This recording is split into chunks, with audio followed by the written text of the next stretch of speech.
Salut, c'est Sophia.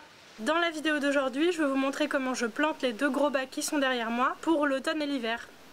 Ce sont des bacs que j'avais réalisés au mois de juin à l'Ermitage, qui est un tiers-lieu où je vais de temps en temps travailler en Picardie. Et j'y avais mis une grande majorité de plantes annuelles, qui ne sont donc malheureusement pas rustiques dans le nord de la France. La première étape consiste bien sûr à retirer les plantes qui sont actuellement dans les bacs et qui sont gélives, comme par exemple les pétunias, les bégonias ou les hippomées retombantes. Alors sachez que vous n'êtes pas obligé de les mettre au compost. Par exemple, j'ai rempoté les bégonias pour les utiliser comme plantes d'intérieur pendant l'hiver. J'ai aussi récupéré les pélargoniums, qu'on appelle couramment géranium, pour les faire hiverner chez moi. Et vous pouvez également en profiter pour réaliser vos boutures de pétunia ou d'hippomée pour l'année prochaine, si vous avez un espace suffisant et une bonne luminosité. Vous pouvez constater que j'ai décidé de laisser dans les bacs les œillets des fleuristes, qui sont issus de mes semis du printemps dernier.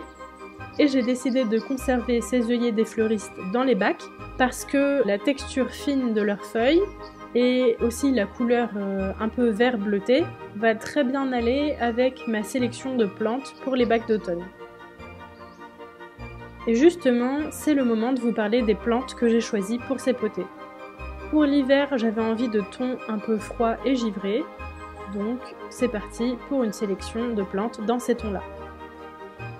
Comme plante focale pour les bacs, j'ai choisi le Chamaecyparis lawsoniana elwoodii. Et je l'ai choisi pour cette potée parce que j'aime beaucoup sa forme conique. Il a un feuillage qui est persistant et surtout très dense et très compact qui va permettre d'apporter un élément vertical à la composition.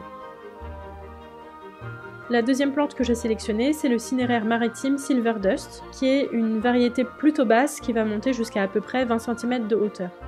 J'aime beaucoup son feuillage qui est très découpé et aussi la couleur du feuillage qui est gris givré avec un petit aspect de laine ou de duvet. Le troisième type de plante que j'ai choisi, c'est les pensées. C'est vraiment un grand classique des jardinières ou des bacs d'automne parce qu'elles sont très résistantes au froid et qu'elles vont fleurir plutôt en automne ou alors au tout début du printemps dès que les premiers jours de redoux apparaissent. Enfin, en quatrième plante, j'aurais voulu trouver du chou d'ornement. Ce sont des plantes que j'aime beaucoup pour les potées d'automne. Elles sont particulièrement résistantes au froid, voire même leurs couleurs qui sont magnifiques ont tendance à s'accentuer avec le froid, donc c'est tout bénef.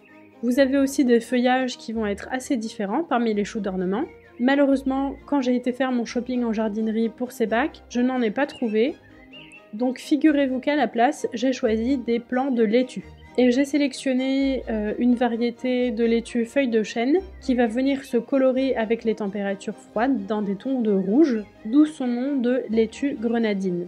Le plant de salade va venir apporter, une fois qu'il se développe, la même forme en rosette qu'aurait apporté le chou d'ornement, donc une forme bien basse, trapue et ronde, qui va venir contraster avec les autres hauteurs et les autres textures qui sont présentes dans la potée. Il est maintenant temps de positionner les plantes dans les bacs. Et une fois que j'ai trouvé le positionnement qui me convient, place à la plantation.